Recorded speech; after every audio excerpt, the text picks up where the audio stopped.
Tanga ang gobyerno, ikaw matalino. Ano? Am I right?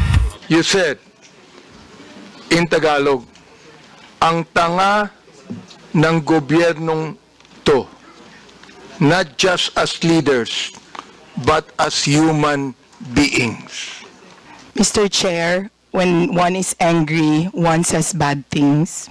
Sir, nasa news po na uutang tayo this year and last year. Sir, kaya ako nagalit kasi may nakita akong nakaakap na nakabrace tapos, sir, I am not laying it on the congressman. I am laying it on the person who gave that person 5,000 despite na, sir, kasi taxpayer kami.